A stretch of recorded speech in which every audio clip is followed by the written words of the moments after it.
தமிழக அரசியல் களம் தினந்தோறும் பரபரப்பாக சென்று கொண்டுள்ளது. என்டிஏ கூட்டணியை வலுப்படுத்த பாஜக முன்னாள் மாநில தலைவர் அண்ணாமலை பல்வேறு முயற்சிகளை மேற்கொண்டு வருகிறார். கடந்த ஒரு தினத்திற்கு முன்னதாக அமமுக தலைவர் தினகரனை சந்தித்த அண்ணாமலை அரசியல் ரீதியாக பல்வேறு கட்ட பேச்சுவார்த்தை நடத்தியதாகவும் அதில் மீண்டும் அவரை கூட்டணிக்கு கொண்டு வரவும் அவரை சமாதானப்படுத்தவும் இந்த பேச்சுவார்த்தை இருந்ததாக கூறப்படுகிறது. இந்த சந்திப்பை தொடர்ந்து பாஜக மாநில தலைவர் நயினார் நாகேந்திரன் டெல்லி சென்றது அரசியலில் பரபரப்பை ஏற்படுத்தியுள்ளது.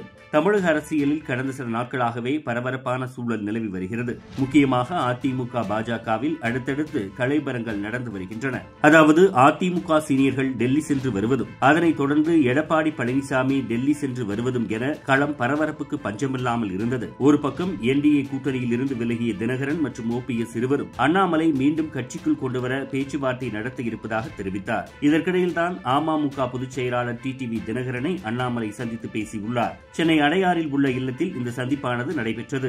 தேசிய ஜனநாயக கூட்டணியில் மீண்டும் இணையுமாறு அண்ணாமலை வலியுறுத்தியதாக தகவல் வெளியாகியுள்ளது. சுமார் 1.5 மணி நேரம் இந்த சந்திப்பு நடந்ததாக தகவல் வெளியாகியுள்ளது. இந்த சந்திப்பின் போது பல முக்கியமான விஷயங்கள் ஆலோசனை செய்யப்பட்டன. 1.5 மணி நேரத்திற்கு மேலாக நடைபெற்ற இந்த சந்திப்பின் போது பல்வேறு முக்கிய விவகாரங்கள் குறித்து பேசப்பட்டிருக்கலாம் என்று சொல்லப்படுகிறது. இந்த சந்திப்பு நடந்த 24 மணி நேரத்திற்குள் தற்போதைய பாஜக தலைவர் நயினார் நாகேந்திரன் டெல்லிக்கு அவசரமாக பயணம் மேற்கொண்டுள்ளார். அங்கு பாஜக தேசிய தலைவர் நட்டாவை சந்தித்தார். பாஜக தேசிய தலைவர் ஜே.பி. நட்டாவை நயினார் நாகேந்திரன் சந்தித்த போது பல முக்கிய விஷயங்களை பேசியதாக கூறப்படுகிறது.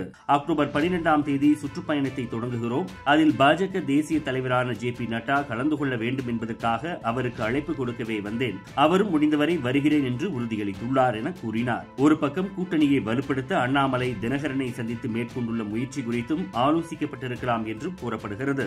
தமிழகத்தில் இந்த முறை கட்டாயம் திமுகவை வீழ்த்தி அதிமுக பாஜக கூட்டணி ஆட்சிக்கு வர பாஜக தலைமை அனைத்து முயற்சிகளையும் மேற்கொண்டு வருகிறது. அதற்கான வேலைகளில் தமிழக பாஜகவினரும் இறங்கிவிட்டனர். டெல்லி தலைமையில் இருந்து ஒவ்வொரு மாதமும் முக்கியமான நபர்கள் தமிழகம் வந்து ஆலோசனையில் ஈடுபட்டு வருகின்றனர் என்பது குறிப்பிடத்தக்கது.